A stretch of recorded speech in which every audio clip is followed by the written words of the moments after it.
Olá, boa tarde. Que bom contar mais uma vez com o carinho da sua honrosa e sempre indispensável audiência.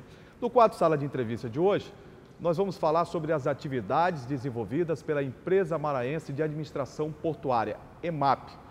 E para falar sobre a EMAP e também o Porto do Itaqui, nós estamos recebendo aqui o diretor de operações da EMAP, José Antônio Magalhães. José Antônio Magalhães, muito obrigado por ter vindo aqui para a gente falar um pouco mais sobre a EMAP e as suas atividades.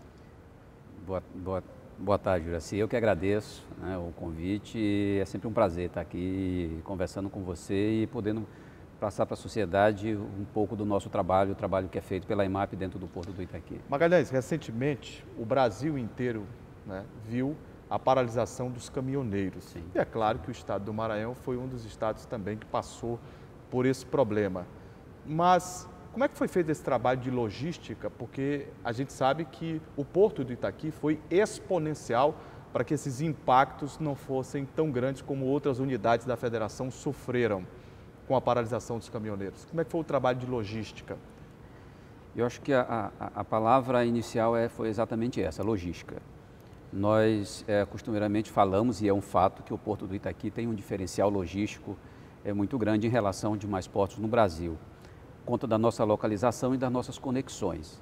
Então, dentro do porto, por conta disso, nós sabíamos aonde estavam os principais pontos a serem contactados durante o processo e sabíamos exatamente o que tinha a partir do Porto do Itaqui. Sabíamos o que tinha do combustível, o que precisava do grão e sabíamos exatamente quais as entidades a serem conectadas para poder começar a partir dali distribuir os produtos que estavam disponíveis dentro da área do porto, mas que por alguma razão, principalmente no caso do modal rodoviário que estava bloqueado, a gente não podia fazer nada. Então, foi feito um trabalho em conjunto, dentro com toda a diretoria do Porto do Itaqui, todas as equipes do Porto e com a Secretaria de Segurança, as outras secretarias de governo, reunimos no Porto e a partir dali, como ponto focal, toda a nossa diretoria começou a distribuir as principais ações, inicialmente verificando onde estavam os principais gargalos,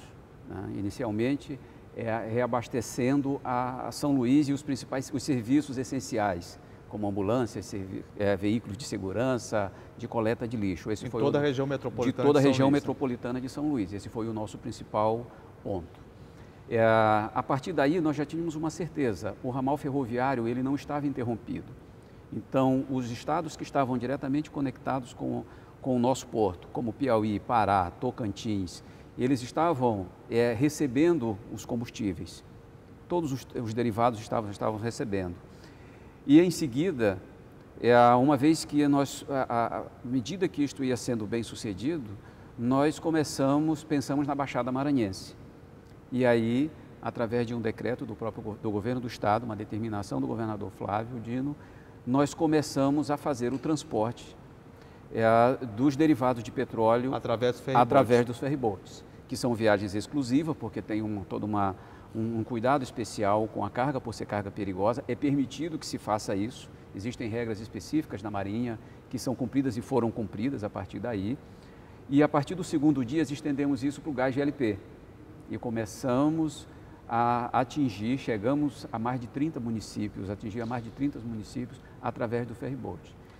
Magalhães, nós temos já uma situação de crescimento em relação à safra de soja, Sim. Inclusive já superando 2017. São mais de 2,5 milhões de produção de grãos. Sim. E hoje, o Porto, mais do que nunca, além do estado do Maranhão, ele também tem uma conexão e uma distribuição para estados como Mato Grosso, como Piauí, como Pará, também Tocantins, né? Sim, sim. Em relação à safra de grãos, e aí, mais uma vez, um grande diferencial. Apesar de que em todo o Brasil houveram bloqueios nas rodovias, nós temos autonomias de armazenagem o suficiente para que todos os navios de grãos, eles continuaram operando normalmente durante aquele período. E aí, com isso, nós conseguimos atingir patamar já um pouco acima do que fizemos no ano passado, e inclusive com toda essa movimentação, batendo o recorde de movimentação de carga agora no mês de mesmo maio, um grande com problema toda essa como esse, com a paralisação dos exatamente. caminhoneiros. Né? Isso destaca a autonomia que tem de armazenagem, de movimentação, a conexão ferroviária funcionando. A autonomia e a importância do Porto de Itaqui. E a importância, obviamente. Agora, no que diz respeito a investimentos ao Porto de Itaqui, o que você poderia falar sobre os investimentos que estão sendo feitos, já que o Maranhão também faz parte do chamado Arco Norte? Sim. Nós concluímos há 2 semanas, junto com a Secretaria de Indústria e Comércio e com a CAF, que é uma agência, um banco de desenvolvimento da América Latina, um estudo conceitual para a retomada da linha regular de container pelo Porto do Itaqui. Esse trabalho é fundamental e dentro do Porto nós já fizemos investimentos, nos preparando para a retomada dessa linha. Este ano nós concluímos, ano passado concluímos a conclusão de um pátio especializado para a movimentação de container. Foram mais de 10 milhões investidos nesse pátio. Temos um berço preparado, diversas conversas com armadores que estão interessados em retomar essa linha. Então, esse é um dos nossos principais focos para esse ano. Ainda nesse ano a gente começar e, obviamente, deslanchar com isso a partir de 2019. O nosso projeto da construção do berço continua. Nós vamos construir um berço com recurso próprio e isso é uma coisa assim muito importante em relação aos outros portos. Nenhum outro porto no Brasil constrói um berço de mais de 160 milhões com recurso próprio e isso é recurso de todo o investimento, de tudo que a gente tem feito inicialmente para sanear a nossa empresa, né? E com esses resultados poder reinvestir, que é o que determina o nosso convênio de delegação. A partir do momento em que você gera o recurso, esse recurso tem investido. E isso é uma gestão com responsabilidade que a gente vem fazendo. José Antônio Magalhães, muito obrigado por ter participado do quadro Sala de Entrevistas aqui no portal da Assembleia. Eu que agradeço, estou à disposição.